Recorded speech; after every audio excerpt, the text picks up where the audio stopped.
Good evening दोस्तों।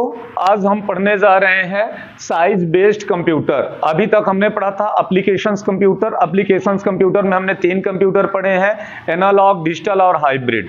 और आज हम पढ़ने जा रहे हैं size based. Size based computer को कितने भागों में बांटा गया है? 4 भागों में बांटा गया है। आकार के आधार पर कंप्यूटर को निम्न भागों में विभाजित किया गया है। पहला माइक्रो कंप्यूटर, दूसरा मिनी कंप्यूटर, तीसरा मेन फ्रेम कंप्यूटर और चौथा सुपर कंप्यूटर। सबसे पहले हम लोग चलते हैं माइक्रो कंप्यूटर। माइक्रो कंप्यूटर की आप इमेजेस देख सकते हैं, जैसे कि डेस्कटॉप और लैपटॉप। ये दोनों कंप्यूटर किस पे आते हैं? माइक्रो कंप्यूटर पे आते हैं। आगे चलेंगे, इसकी थ्योरी देखते हैं। तो थ्योरी इसकी कहती है कि माइक्रो कंप्यूटर कहे जाने के 2 कारण हैं। कौन कौन से 2 कारण हैं? पहला, माइक्रो प्रोसेसर का प्रयोग एवं दूसरा, अन्य कंप्यूटर की तुलना में आकार का छोटा होना। यानी कि जो माइक्रो कंप्यूटर होता है, पहला तो इसलिए क्योंकि माइक्रो प्रोसेसर लगा होता है माइक्रो कंप्यूटर में, इसलिए भी हम उसको माइक्रो कंप्यूटर कहते हैं। तथा दूसरा कारण क्या है कि यह आकार में छोटे कंप्यूटर होते हैं। आकार में छोटे होने की वजह से भी इनको माइक्रो कंप्यूटर कहा जाता है। इसे हम घरों में, कार्यालयों में आदि में प्रयोग करते हैं, जैसे ऑफिस का कार्य करना, गेम खेलना, गणना करना, डॉक्यूमेंट बनाना, इंटरनेट चलाना, बैंकिंग कार्य करना, वीडियो देखना आदि कार्य करते हैं। इसे डेस्कटॉप कंप्यूटर भी कहा जाता है। कुछ micro computer desktop computer, laptop computer, notebook computer और मोबाइल कैलकुलेटर आदि। यानी यहां तक कि आपका मोबाइल, कैलकुलेटर और जो नोटबुक कंप्यूटर होते हैं, लैपटॉप होते हैं, ये सब किस में आते हैं? किसकी श्रेणी में आते हैं? माइक्रो कंप्यूटर की श्रेणी में आते हैं। इसमें दोस्तों बस सिर्फ इतना याद रखना है कि माइक्रो कंप्यूटर जो है, डेस्कटॉप कंप्यूटर या लैपटॉप कंप्यूटर, ये दोनों किस में आएंगे? माइक्रो कंप्यूटर में आएंगे। और माइक्रो कंप्यूटर कहे जाने के 2 कारण, क्योंकि इसमें माइक्रो प्रोसेसर लगा है और दूसरा यह आकार में छोटे होते हैं। आगे चलते हैं हम। दूसरा कंप्यूटर कौन सा है हमारा?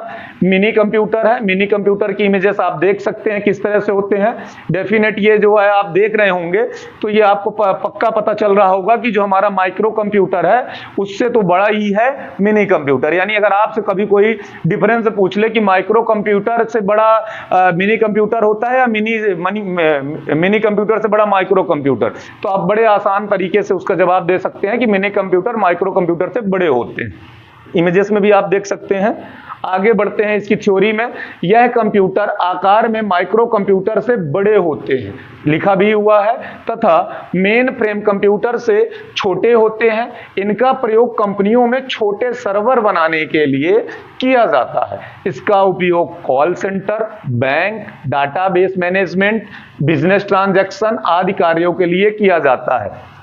अगर हम आसान भाषा में कहें कि मिनी कंप्यूटर का उपयोग हम कहाँ पे करते हैं, तो मिनी कंप्यूटर का उपयोग हम छोटे सर्वर बनाने के लिए करते हैं। एग्जाम्पल के तौर पे आप अगर बैंकों में जाएंगे तो देखते होंगे कि सर्वर रूम लिखा रहता है और एक बैंक की कई शाखाएं होती हैं। तो जैसे छोटे छोटे बैंक जो होते हैं जिनकी शाखाएं होती है वहां मिनी लगा दिया जाता है, और जो मेन हेड ब्रांच होती है तो वहां पे कौन सा लगेगा वो आगे पढ़ेंगे कि कौन सा कंप्यूटर लगेगा। फिलहाल तो हम ये जानते हैं कि डाटा मैनेजमेंट के लिए मिनी कंप्यूटर होता है, कॉल सेंटर में जो डेटा रखा होता है उसके लिए भी, सर्वर रूम के लिए मिनी कंप्यूटर का इस्तेमाल होता है, बैंकों में भी मिनी कंप्यूटर का इस्तेमाल होता है। आगे बढ़ते हैं। अब नेक्स्ट कंप्यूटर कौन सा है? हमारा नेक्स्ट कंप्यूटर है मेन फ्रेम कंप्यूटर। आप इमेजेस देख सकते हैं। ऐसी इमेजेस आपने कई बार पिक्चरों में, हॉलीवुड मूवियों में देखा होगा, और या तो बैंकों में भी गए होंगे तो आप देखे होंगे कहीं ना कहीं इस तरह की इमेजेस। आगे देखते हैं इसकी थ्योरी में। यह कंप्यूटर आकार में मिनी कंप्यूटर से बड़े होते हैं। सीधी सी बात है, ये जो कंप्यूटर हैं ये किससे बड़े होंगे? मिनी कंप्यूटर से बड़े होंगे।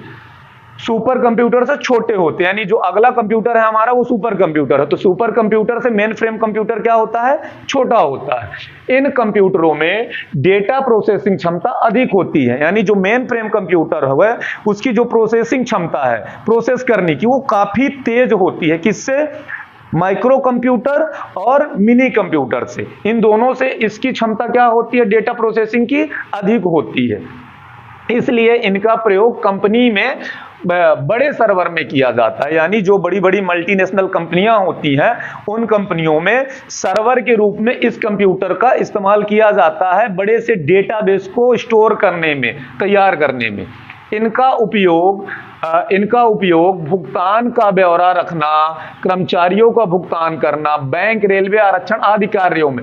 जैसे कि भुगतानों का ब्यौरा रखना, आप देखते हैं कि हमारे देश में कितने सरकारी कर्मचारी हैं, उनका सबका डेटा कैसे रखा जाता है, तो ये मेन फ्रेम कंप्यूटर में ही रखे जाते हैं। लॉन्ग टाइम तक, काफी समय, लंबे समय तक रखा जाता है।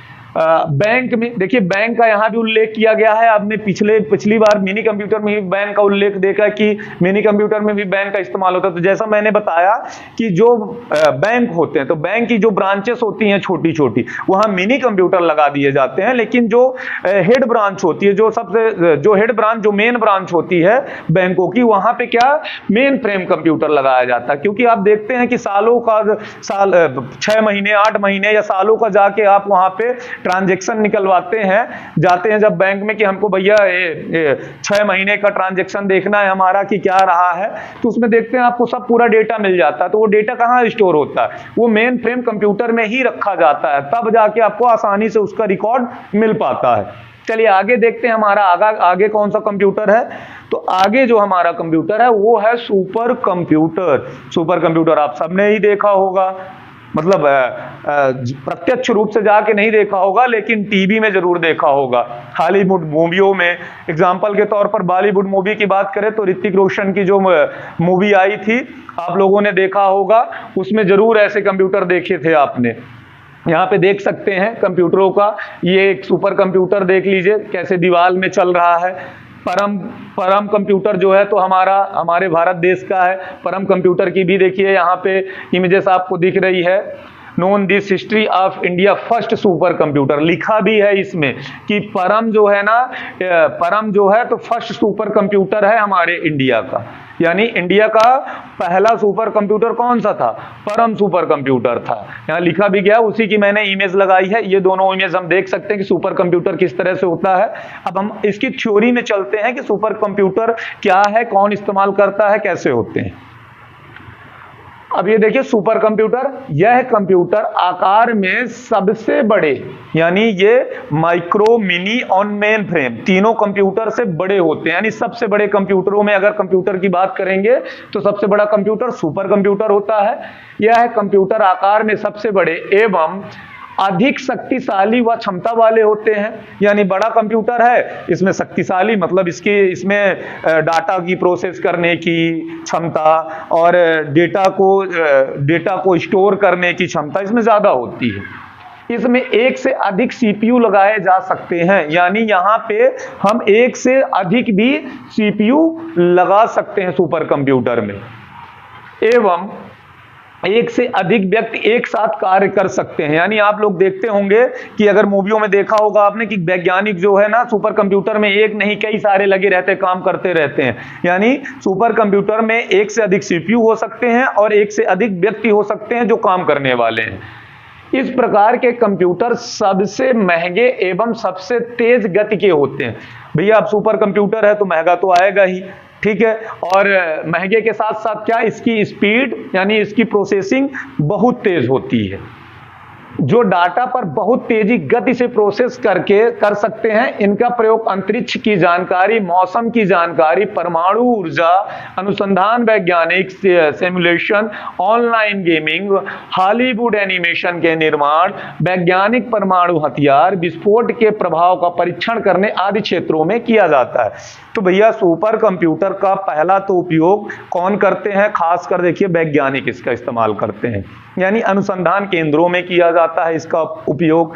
अब जैसे आप आज के समय में आप जान जाते हैं कि कल का टेम्परेचर कैसा रहेगा, यानी 10 दिन बाद बारिश होगी या नहीं होगी, ये सब कौन बताता है हमको, तो हमारे सुपर कंप्यूटर ही ये सारी जानकारियां देते हैं। जो हम लाखों वर्षों की जानकारी पहले ही अब आज पूर्वानुमान लगा लेते हैं। और किसकी वजह से लगा लेते हैं, पूर्वानुमान सुपर कंप्यूटर की ही बदौलत लगा लेते हैं।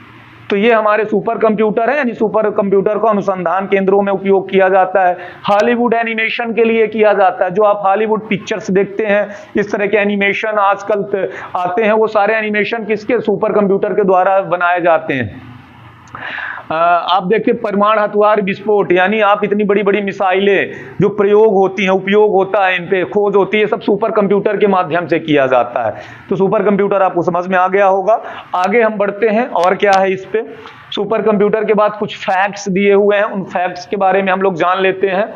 पहला, सुपर कंप्यूटर की गति को मापने की इकाई को फ्लॉप्स कहा जाता है, यानी जो सुपर कंप्यूटर होता है, जो उसकी गति होती है, उसको मापने की इकाई को हम क्या कहते हैं, फ्लॉप्स कहते हैं। इसका फुल फॉर्म है फ्लोटिंग पॉइंट ऑपरेशन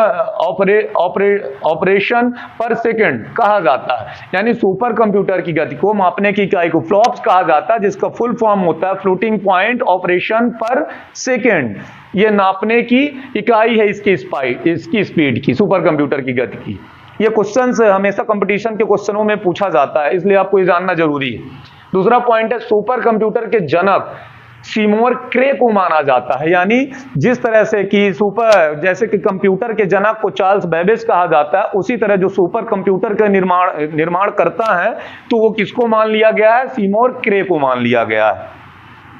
आगे देखते हैं, तीसरा पॉइंट कहता है कि भारत का पहला सुपर कंप्यूटर परम 8000 है। यानी आप लोगों को पहले ही बताया था, मैंने इमेज में दिखाया था कि परम जो है तो हमारा सुपर कंप्यूटर पहला है भारत का, और उसको पूरा नाम है परम 8000 बाई सीडैक। बाई सीडैक का मतलब है कि परम 8000 को जो है सीडैक ने बनाया था। सीडैक कौन है, centre for development of advance computing. इसका फुल फॉर्म है पुणे इन 1991, यानी 1991 में जो है सीडेक कंपनी ने पुणे में सुपर कंप्यूटर का निर्माण किया था, जो कि परम 8000 है, वो इंडिया का है। फिर आगे हम देखते हैं, भारत का सबसे तेज और नवीन सुपर कंप्यूटर, यानी इस टाइम पे, लेटेस्ट टाइम पे भारत के जो सुपर कंप्यूटर है वो सबसे तेज और लेटेस्ट टाइम के कौन से हैं, प्रत्युष एंड मिहिर हैं। यानी प्रत्युष और मिहिर दो ऐसे कंप्यूटर हैं जो भारत के सबसे सुपर तेज कंप्यूटर हैं, लेटेस्ट टाइम के हैं। और इनका उपयोग किस चीज के लिए किया जाता है, इनका उपयोग किया जाता है मौसम विज्ञान वगैरह के लिए, इनका उपयोग दोनों का किया जाता है। फिर देखते हैं हम नीचे, ब्रिटेन, जापान और अमेरिका के बाद भारत मौसम एवं जलवायु निगरानी संबंधी कार्यों के लिए एचपीसी मतलब हाई परफॉर्मेंस कंप्यूटिंग क्षमता वाला चौथा प्रमुख देश बन गया है। कितने गर्व की बात है कि हमारा देश जो है आज की डेट में मौसम विज्ञान और जलवायु निगरानी संबंधित जानकारी के लिए हमारा देश चौथे प्रमुख देशों में नाम आता है, हमारे भी देश का। और ये संभव हो पाया प्रत्युष एंड मिहिर की वजह से। आगे का पॉइंट है, विश्व का पहला सुपर कंप्यूटर एटलस है, जो 1962 में है। यानी विश्व का पहला सुपर कंप्यूटर एटलस है, जो 1962 में बनाया गया था। आगे भी कुछ फैक्ट्स हैं जिनको हम देखेंगे, जैसा कि पहला, अब प्रेजेंट की बात करेंगे कि विश्व का यानी दुनिया का सबसे फास्टेस्ट सुपर कंप्यूटर कौन है। तो ऐसा भी क्वेश्चन आ जाता है कि भैया दुनिया का सबसे फास्टेस्ट कंप्यूटर कौन है, सबसे तेज कंप्यूटर कौन सा है। तो कौन सा है, फ्रंटियर है, जो कि कहां का है, यूएसए का है, अमेरिका का है फ्रंटियर। यह विश्व का सबसे फास्टेस्ट कंप्यूटर है, सबसे तेज चलने वाला कंप्यूटर है। फुगाकू को दूसरे स्थान पर रखा गया है, कहां का है फुगाकू, जापान का है, फुगाकू को दूसरा स्थान दे दिया गया है। लूमी तीसरे नंबर पे है सुपर कंप्यूटर, और यह कहां का, फिनलैंड का है, ये फिनलैंड पे मौजूद है, जो कि लूमी है। यानी 3 कंप्यूटरों का मैंने आपको नाम बताया है, जो कि विश्व की रैंकिंग में ये तीनों आते हैं। इनसे भी क्वेश्चन कभी कभी पूछ लेता है, आते ही है। दुनिया का सुपर कंप्यूटर, सबसे तेज कंप्यूटर, फास्टेस्ट कंप्यूटर, इंडिया का सबसे तेज कंप्यूटर। आगे देखते हैं क्या क्या चीजें और हैं इसमें। अब हमारा जो हम लोगों ने पढ़ लिया, एप्लीकेशन बेस्ड पढ़ लिया, साइज बेस्ड पढ़ लिया। जो तीसरा कंप्यूटर है हमारा, वो पर्पस बेस्ड पे है। पर्पस बेस्ड का मतलब होता है उद्देश्य आधारित कंप्यूटर। तो उद्देश्य के आधार पर कंप्यूटर को कितने भागों में बांटा गया है, तो हम देख सकते हैं। उद्देश्य के आधार पर कंप्यूटरों के प्रकार क्या है, सामान्य उद्देश्य कंप्यूटर, विशिष्ट उद्देश्य कंप्यूटर, यानी जनरल पर्पस और स्पेशल पर्पस कंप्यूटर। अब देखिए, सबसे पहले सामान्य उद्देश्य कंप्यूटर यानी general purpose. General purpose computer क्या है हमारे, यह वह कंप्यूटर है जिनका प्रयोग साधारण कार्य के लिए किया जाता है, जैसे पत्र तैयार करना, डॉक्यूमेंट तैयार करना, प्रिंट करना आदि। यानी जनरल पर्पस का मतलब जैसे हमारे पास जो कंप्यूटर होते हैं जिनमें हम लोग लेटर वगैरह लिखते हैं, जिनका उपयोग करते हैं, एग्जाम्पल के तौर पर हम कहें ये डेस्कटॉप कंप्यूटर, जो भी हमारे पास लैपटॉप, डेस्कटॉप, ये सारे जो कंप्यूटर है वो सब किस में आएंगे? सामान्य उद्देश्य कंप्यूटर यानी जनरल पर्पस पे आएंगे। फिर विशिष्ट उद्देश्य कंप्यूटर, विशिष्ट का मतलब है स्पेशल पर्पस कंप्यूटर। तो स्पेशल पर्पस कंप्यूटर कौन से हैं? यह वह कंप्यूटर है जिन्हें किसी विशेष कार्य के लिए तैयार किया जाता है एवं इनके सीपीयू की क्षमता उस कार्य के अनुरूप होती है जिसके लिए इन्हें तैयार किया जाता है, जैसे अंतरिक्ष विज्ञान, मौसम विज्ञान, उपग्रह संचालन, अनुसंधान एवं शोध, यातायात नियंत्रण, कृषि विज्ञान, चिकित्सा आदि। यानी कह सकते हैं, अगर आप सही मायने में कहिए, कि वह कंप्यूटर जो विशेष कार्य के लिए बनाए जाते हैं, स्पेशल पर्पस कार्य। तो ये हमारे कंप्यूटर थे।